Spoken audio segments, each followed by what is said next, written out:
Good morning বন্ধুরা। আজকে আবারও একটা নতুন দিন, নতুন সকাল তোমাদেরকে সঙ্গে নিয়ে শুরু করছি।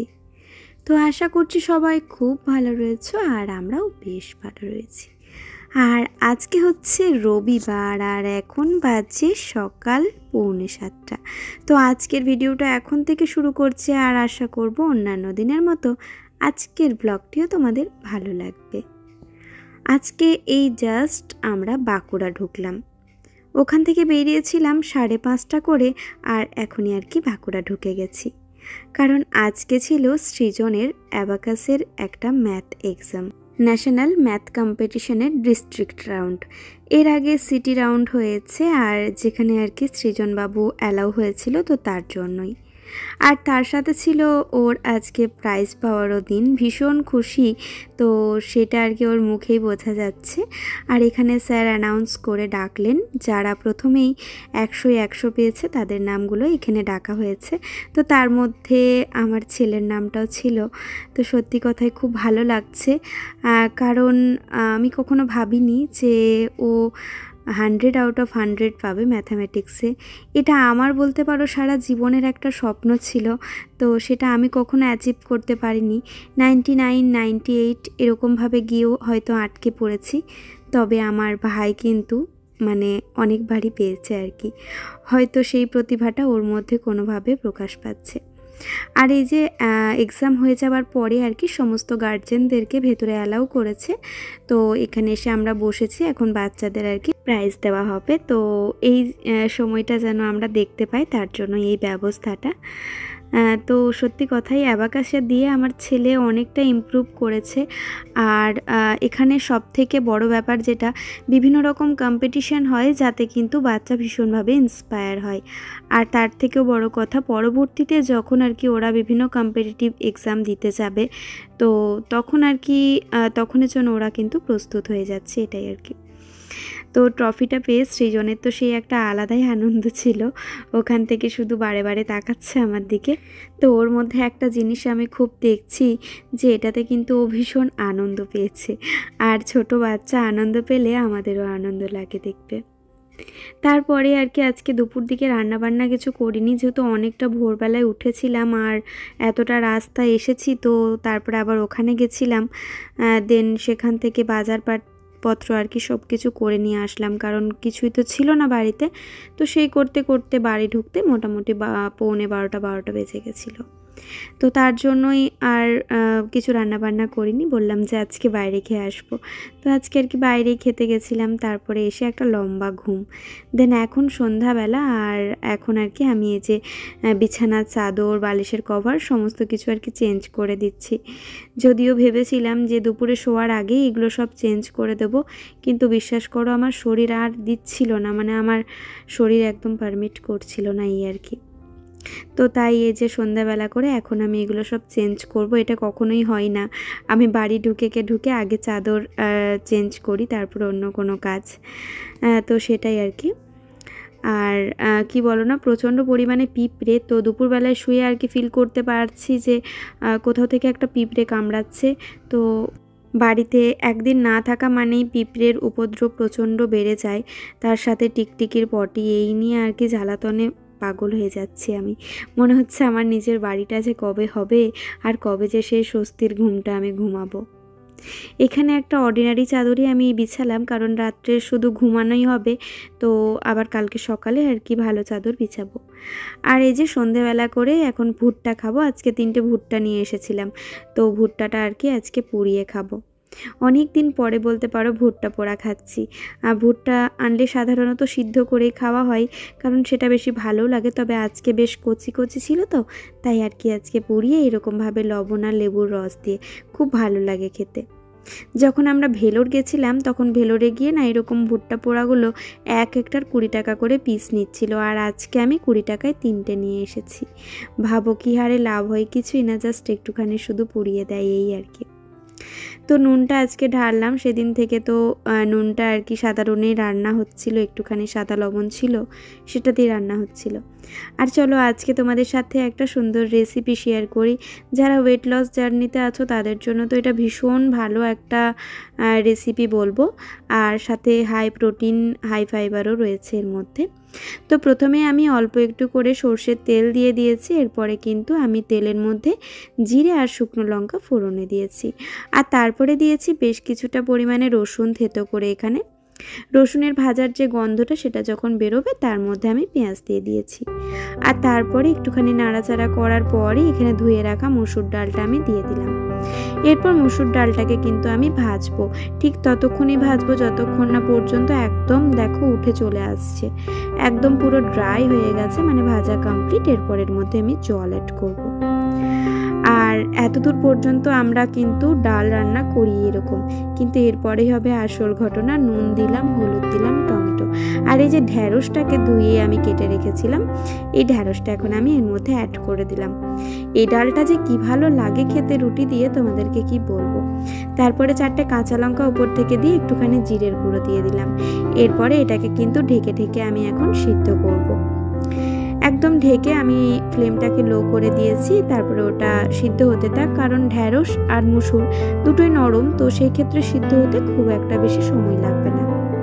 আর এইদিকে আটাটা মেখে নিচ্ছি, রুটি করব তার জন্য। যেখানে যাই বা যেখান থেকে আসি না কেন, আমাদের কিন্তু কোনো বিরাম বিশ্রাম বলে কিছু নেই। আমাদের কাজ আমাদেরকে প্রতিদিন করতেই হবে। এই যে আজকে রাত্রিরেই ও বলছিল যে রাত্রে তাহলে রুটি তরকারি এনে দিচ্ছে, আজকে আর কিছু করতেই হবে না।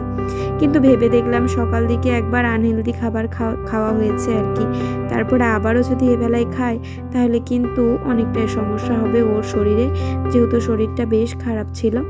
থাকবে, দরকার নেই। আমার একটুখানি রেস্টের জন্য আমার ফ্যামিলির কারোর অসুবিধা হবে এটা কিন্তু আমার ভালো লাগে না। তো তার জন্যই আর কি আমি এখন ঝটাপট করে 4খানা রুটি হবে, বেশি না, আর তার সাথে ডাল তো প্রায় হয়েই এসেছে।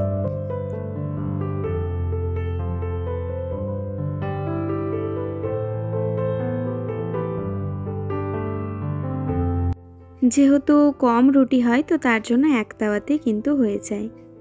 তোমাদের সাথে ভিডিও মাঝে মধ্যে অফ হয়ে যাচ্ছে, কি করব, আমি এডিট করি মেনলি দুপুরবেলাটায়, কারণ এই টাইমটাতে সৃজনও থাকে না, ওর বাবাও থাকে না, তো এই টাইমটা আমি ফাঁকা থাকি আর কি, তার জন্যই। তো ভিডিওটা বানিয়েছি রবিবার, ভেবেছিলাম সোমবারই তোমাদের সাথে শেয়ার করব। এই সামনে আর কি মনসা পুজো হচ্ছে, এত জোরে বক্স বাজাচ্ছে কি বলবো, ইভেন আজকেও বাজছে। তবে আজকে ঠাকুরকে ডেকেছি যে যেন আমি তোমাদের সাথে আজকে ভিডিওটা শেয়ার করতে পারি, ততক্ষণ অ্যাটলিস্ট একটু সাউন্ডটা কমিয়ে রাখুক, দেন যা পারে করুক আর কি। তো এদিকে রুটি আমার হয়েই গেছে, আর এদিকে ডালটাও প্রায় রেডি হয়ে গেছে। তবে একটা ভুল হয়েছে, আজকে না বাজারে ধনে পাতা পাইনি, তো ধনে পাতাটা রাত্রের দিকে ভেবেছিলাম নিয়ে আসবো। এত অঝোরে বৃষ্টি, আজ আর বেরোতে ইচ্ছে করলো না, তো তাই ধনে পাতা ছাড়াই আমি ডালটা করলাম। বাড়িতে থাকলে কিন্তু অবশ্যই অ্যাড করো, ভীষণ ভালো লাগে খেতে। ধনে পাতাগুলো যখন মুখে পড়ে ভীষণ ভালো লাগে। আর আমাদের তো এটা রোজের এখন অভ্যেস হয়ে গেছে স্যালাড, তো এটা ছাড়া যেন খাবার খেতেই ভালো লাগে না। আমাদের কি বলবো, আমার ছেলেরও এটা অভ্যেস হয়ে গেছে জানো তো, ও ভীষণভাবে স্যালাড খেতে পছন্দ করছে। তো এই গুড হ্যাবিটগুলো আমরা যদি নিজেরা তৈরি করি তাহলে কিন্তু দেখবে অটোমেটিক আমাদের বাচ্চাদের মধ্যে সেগুলো যাচ্ছে। আমি খুব খেয়াল করে দেখেছি আমার বেশ কিছু অভ্যেস আমার ছেলের মধ্যেই দেখা যায় এখন থেকেই। তো আমরা এখন থেকে আমাদের অভ্যেসগুলোকে সুন্দর করে নিতে পারলে ভবিষ্যতে কিন্তু আমাদের বাচ্চাদের কোনো অসুবিধার সম্মুখীন হতে হবে না। তাই আমরা আমাদেরকে এখন থেকে একটুখানি শুধরানোর চেষ্টা করি, এই আর কি। তো এদিকে রান্নাবান্না খাওয়া দাওয়ার পর বাসন টাসন সব কিছু ধোয়া হয়ে গেছে, আর এখন গ্যাসটা আমি মুছে নিচ্ছি। এটা একটা বড় কাজ, এই কাজটা হয়ে গেলে আমার যেন মনে হয় একটা শান্তি, এটা আর কি লাগে। তো তার জন্যই এই কাজটা কিন্তু আমি একদমই ফেলে রাখি না যে সকালে করব। জানি না, অনেককেই দেখেছি জানো তো রাত্রের দিকে রান্নাবান্না করে খাওয়া দাওয়া করে ওই গ্যাস ওভেন অমনিই থাকলো, মানে পেটে খাবার পড়লো কি না বিছানা যায়, এরকম কিছু মানুষ আমি দেখেছি। তো জানি না তারা কিভাবে থাকে, এই আর কি। এদিকে সবজিপাতিগুলো এনেছিলাম, তবে আজকে আর ধুইনি জানো তো, অনেকটা অবেলা হয়ে গেছিলো, আর তখন এসে আর ধুতে পারিনি, আর তারপরেও কিন্তু আর ধোয়া হয়নি। তো যাই হোক, সবজিগুলো মোটামুটি ফ্রেশই ছিল, আর খুব একটা বালি ছিল না, তো তার জন্য খুব একটা অসুবিধাও হয়নি। এইখানে আমি এই কন্টেনারগুলোতে মোটামুটি একটা আন্দাজ করে করে সব কিছু রাখছি। আর এমনভাবেই সবজি নিয়ে এসেছি যেন এক সপ্তাহ চলে যায়। তো এক সপ্তাহের সবজি কিন্তু একটুখানি ভালোভাবে স্টোর করতে হবে। আর একটা হিসেব মতো করেও নিয়েছি যে কবে কি রান্না হবে, সেই অনুযায়ী সবজি এনেছি। কারণ এই সময়টাতে সবজির তো প্রচণ্ড দাম বেড়েছে, তাই না? তো তার জন্য বাজারটা একদিনেই করে নিয়ে এসেছে। আসলে এই সামনের মার্কেটে না সমস্ত কিছু ডবল ডবল দাম। তো একটুখানি দূরের দিকে মানে বাজারের দিকে গেলে সেখানে একটু কম দামে পাওয়া যায়, সাথে একটু বেলার দিক করে বাজার গেলে আরও একটু কমে পাওয়া যায়, এই আর কি। তো সবজিগুলো তো আনলে হবে না, এগুলোকে সুন্দরভাবে স্টোর করতে হবে, নচেত কিন্তু ফ্রিজের ভেতরেও সবজি পচে যায় অথবা নষ্ট হয়ে যায়, যেটা আগে আমার সাথে হতো। তাই আগে আমাদেরকে বুঝতে হবে কোন কোন সবজি বাইরে ভালো থাকে আর কোন কোন সবজি কিন্তু এয়ারটাইটভাবে ভালো থাকে। তো এইখানে উচ্ছে আর লেবু, আর এখানে আমি দুটো ক্যাপসিকামকে রেখে দিচ্ছি, ঝিঙেটা এইভাবেই রেখে দিলাম। এই সবজিগুলো কিন্তু বাইরে রাখলেও কোনোভাবেই নষ্ট হবে না, 7 দিন আরামে থেকে যাবে। কিন্তু এই যে বরবটি বলো বা শসা বলো, এগুলো কিন্তু বাইরে থাকলে একদমই নষ্ট হয়ে যাবে। তাই এগুলোকে কিন্তু একটুখানি এয়ারটাইট কন্টেনারে রাখাটাই ভালো। তো চলো এরপরে এগুলোকে আমি এখন ফ্রিজে স্টোর করে দিই। আর এই যে যত সমস্ত বড় ধরনের সবজি আর কি, সেগুলো সব বাস্কেটটাতে রেখে দিয়েছি। আর এই কন্টেনারগুলো আমি কিন্তু ওপর পোর্শনটাতে রেখে দিচ্ছি। তো ব্যাস, এরপরে একে একে যখন খালি হবে কন্টেনারগুলো আবার ধুয়ে ধুয়ে রেখে দেবো। নেক্সট উইকে কিন্তু আবারও এইভাবেই আমি গুছিয়ে নেব। এখন এমন পরিস্থিতি, আমাদের কোনো কাজই করতে ইচ্ছে করছে না। সব সময় মনে হচ্ছে ফোনটা খুলি আর ফেসবুকটা খুলি, খবরটা দেখি, অথবা টিভিটা খুলে নিউজটা দেখি, এই আর কি, এরকম মনে হচ্ছে। কিন্তু কি বলো তো, কারোরই কিন্তু আমাদের খাওয়া পড়াটা বা নিত্যদিনের লাইফস্টাইলটা বন্ধ করলে চলবে না। বিশেষ করে আমাদের এখন ছোট বাচ্চা রয়েছে, তো সেই বাচ্চাগুলোরও একটা ভবিষ্যৎ রয়েছে। ওদের ব্রেনে যেন কোনোভাবেই এটা স্ট্রাইক না করে যায়, সেই দিকটাও আমাদেরকে খেয়াল রাখতে হবে। আর তার জন্য প্রকাশটা একটু হলেও ভেতরে রাখাটাই ভালো। আগুনটা জ্বলাতে হবে, তবে সেটা যতটা ভেতরে জ্বলানো যায় সেটাই ভালো। তাই চেষ্টা করি বাচ্চার সামনে কোনো বিষয়ে না আলোচনা করার, কারণ এখনকার বাচ্চারা যা ডেভেলপ, তাতে কিন্তু যে কোনো ব্যাপার আমাদের থেকে আগে ওরা ক্যাচ করবে। তো এই যে কিছু ফল আনা হয়েছিল, ফলগুলো মোটামুটি 4-5 দিনের জন্যই নিয়ে এসেছি আর কি।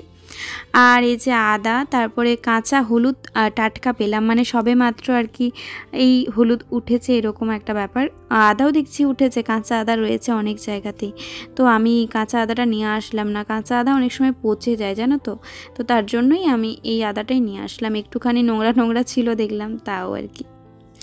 আর যেদিনে যাই সেদিনই সকালবেলা করে একটা পার্সেল এসেছিলো, সেদিন তো আর খুলতে সময় পাইনি। তো তাই ভাবলাম যে চলো আজকে খুলে নিই। এটা একটা লাঞ্চ বক্স। এর আগের দিনে সৃজনের জন্য একটা লাঞ্চ বক্স নিয়েছি, আর আজকে নিয়েছি ওর বাবার জন্য। ওকে যে লাঞ্চ বক্সটাতে টিফিন দিই, তো ওটাতে না দই টই দিলে নিচে পড়ে যায়। এর জন্য ভাবলাম যে একটুখানি ভালো রকম দেখি, স্টিলের তো অবশ্যই নেব, কারণ স্টিল ছাড়া খাবারের হাইজিন একদমই মেনটেন হয় না। তো আমি বলবো বাচ্চার বা বড় যারই টিফিন দাও না কেন, একটুখানি স্টিলের বক্সে দেওয়াটাই বেস্ট। তো এই যে এই টিফিন বক্সটা এসেছে, কেমন হয়েছে জানিও। আর আজকের ভিডিওটাও তোমাদের কেমন লেগেছে সেটা অবশ্যই জানিও। যদি ভালো লেগে থাকে একটা লাইক করে দিও, শেয়ার করতে পারো কাছের মানুষদের সাথে। যারা এখনও পর্যন্ত আমার চ্যানেলটিকে সাবস্ক্রাইব করনি, তারা অবশ্যই চ্যানেলটাকে সাবস্ক্রাইব করে আমার পাশে থেকো। দেখা হবে আবারও কালকে নতুন একটি ভিডিওর সাথে। আজকের মতো এখানেই বিদায় নিই।